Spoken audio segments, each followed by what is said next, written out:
Hello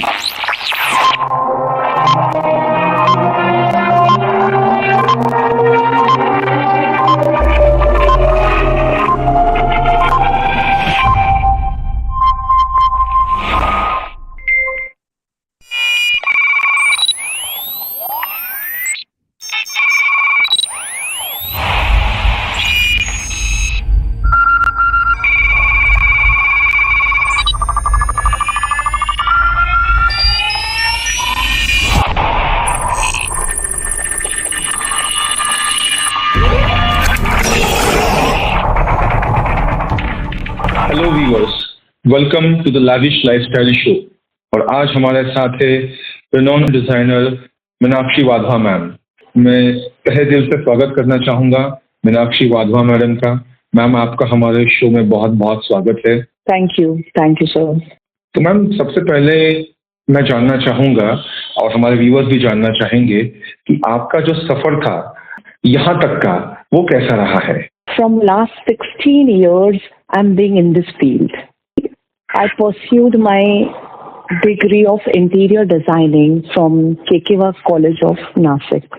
I joined or started working with a design firm in Nasik only. They focused on both the commercial and residential projects. By handling each project there, it helped me to refine the design style and it increased my ability for problem solving any problem we face in the field of work working as an interior designer. After completing my education, I started working with a design company. They focused on both the commercial, even the residential project. In each and every project, they help us to refine the design style and problem-solving abilities. With my internship, I even worked as a professor and HOD in the College of Interior Designing, as teaching is my hobby. But when the work popped up, my interior work popped up, I decided to resign from the field of teaching. 16 years ago, when I began my journey, my purpose was to create a beautiful and functional design spaces for the peoples. And then while translating their preferences into practical, aesthetical, and pleasing surfaces, I understood we need to go into the depth of it. In my whole journey till now, बहुत से ups and downs देखे, बहुत सी difficulties I, but as we all know, learning is a process to success, and by overcoming all these milestones, I shaped my career. That's so wonderful। आपने बहुत बढ़िया से हमें बताया अब तक की आपकी जर्नी, और एक काफी अच्छी सीख भी दी कि कैसे आने वाले जो डिजाइनर्स है, जो आपका ये इंटरव्यू देखने वाले हैं, वो अपने करियर पे फोकस कर सकते हैं। अब हम बात करते हैं आज के हमारे इस प्रोजेक्ट की। तो मैम, मैं आपसे पूछना चाहूँगा, इस प्रोजेक्ट की शुरुआत कैसे हुई, कैसे आप इनसे कनेक्ट हुई और ये कैसे ये प्रोजेक्ट यहाँ तक आगे बढ़ा? एक्चुअली मेरे एक बहुत पुराने क्लाइंट हैं। They suggested him to do your interior work from the firm inside effects. मतलब सबसे मेन चीज है कि आपके एक क्लाइंट ने आपको दूसरे के लिए रेकमेंड किया। ट्रस्ट फैक्टर कितना इम्पोर्टेंट है कि कहीं भी कोई एड कैंपेन नहीं, कुछ नहीं, ये विश्वास होता है अपने काम का। तो मैम का ये ट्रस्ट इतना स्ट्रॉन्ग बिल्डअप है कि उनके क्लाइंट से उन्हें आगे रेकमेंड करते हैं। अब हम बात करते हैं इस प्रोजेक्ट के बारे में। तो मैं जानना चाहूँगा कि क्लाइंट की रिक्वायरमेंट्स कैसे थी और आपने उसे सॉल्व करने के लिए उन्हें कैसे एड्रेस किया इस स्पेसिफिक प्रोजेक्ट के लिए? क्लाइंट का बेसिकली एक ही रिक्वायरमेंट था कि we want to design our home in a modern concept. But with a minimalistic design. ज्यादा हमें उसे बल्कि और हेवी ऐसा नहीं ले जाना है। Firstly I intent my focused on the walls. सबसे ज्यादा मैंने वहां पे टाइल्स का मैक्सिमाइज यूज किया है, just because to give a huge look. अगर आप वहाँ की लॉबी को फोकस करते हैं तो टोटल उनके लॉबी पे हम लोगों ने टोटल वॉल क्लाइडिंग किया है, जिससे कि एक ह्यूज होटल लॉबी का एक फील देता है, एक ह्यूज लुक आता है। और मिनिमलिस्टिक करने के लिए हम लोगों ने lighter colour, single tone flooring, overall पूरे घर का जो टाइल है वो एक सिंगल टोन कॉन्सेप्ट में हम लोग ले गए हैं। Then secondly we focused on lights. Light ऐसी चीज है जो एक घर को डेप्थ एंड हाइट दोनों देती है। उसके बाद लाइट कुछ कोजी एरियाज पे हमें मेन फोकस करना है, तो वो एक कोजी एरिया को इम्प्रेसिव बनाने के लिए सम स्पॉटलाइट्स हम लोगों ने ऐड ऑन किया है। तो हम लोगों ने लाइट पे इस पूरे प्रोजेक्ट में maximum use of light, minimum use of darkest material हम लोगों ने मिनिमम यूज करते हुए उस प्रोजेक्ट को हम इस लेवल पे ले गए कि वो एक मॉडर्न कॉन्सेप्ट को बाहर लेके आए।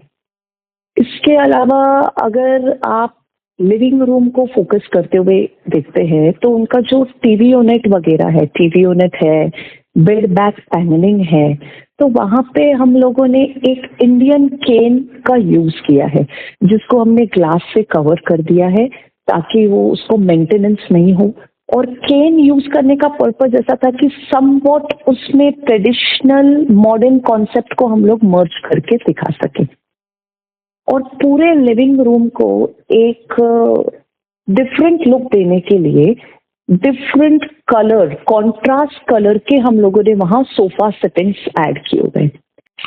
तो मैम हम आपसे जानना चाहेंगे कि आपने मटेरियल कौन से यूज किए हैं, जिससे कि हमारे व्यूअर्स भी कुछ टिप्स एंड ट्रिक्स ले सके आपसे। अभी मटेरियल्स जैसे हम लोगों ने लैमिनेट्स तो यूज किए ही हैं, साथ में हम लोगों ने वॉल क्लाइडिंग के लिए स्टोन का इफेक्ट ज्यादा किया हुआ है। इनफैक्ट हम लोगों ने बेडरूम में भी लाइव स्टोन यूज किया है। स्टोन्स में जो चीज है मार्बल स्टोन्स, हम लोग अगर उसका एक इफेक्ट देने के लिए वॉलपेपर्स भी यूज कर सकते थे, बट हम लोगों को एक लाइव इफेक्ट लाना था, वहाँ एक होटल जैसा हमें वहाँ कॉन्सेप्ट क्रिएट करना था, इसलिए हमने वहाँ पे लाइव स्टोन इफेक्ट यूज किया हुआ है, मतलब स्टोन मटेरियल ही यूज किया हुआ है। लैमिनेट्स एंड ऑल ये पेस्टिंग के लिए हमने यूनिकॉल कंपनी का एडेसिव यूज किया है, जिसका काफी वाइड रेंज है और बहुत ज्यादा बेटर है, तो हम लोगों ने यूनिकॉल कंपनी का एडेसिव यूज किया हुआ है वहाँ। इसके अलावा लैमिनेट्स के साथ हमने कुछ चारकोल स्ट्रिप्स जो आजकल ऐसे हाईलाइटिंग हम लोग यूज कर रहे हैं, उसे हमने यूज किया है। कुछ डोर्स को हम लोगों ने हिडन दिखाना था तो हमने वहां पे उसे यूज किया हुआ है। My next question which is कि इसमें आपने सस्टेनेबल डिजाइन या ऐसे कुछ एक्सपेरिमेंट्स ट्राई किए हैं इस वाले प्रोजेक्ट में?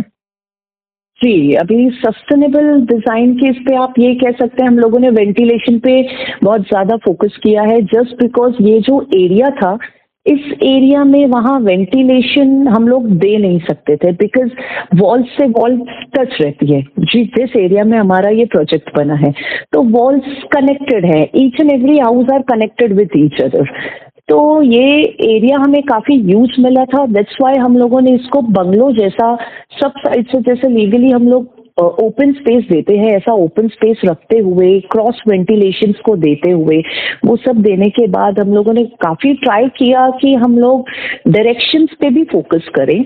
हम लोगों ने नॉर्थ ईस्ट कॉर्नर, ईशान कोने पे प्रॉपर इनका मंदिर डिजाइन किया है, जो प्रॉपर एक रूम को हम लोगों ने मंदिर के इस पे पूरा कन्वर्ट किया है।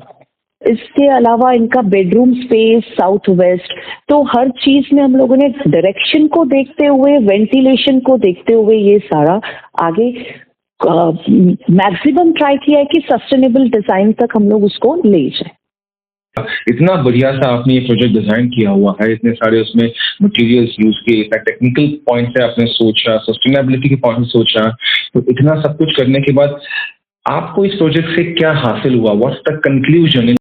This project has been a rewarding journey, I can say, where I successfully blended creativity with functionality to create a space that not only looks beautiful but also serves its intent purpose, we can say.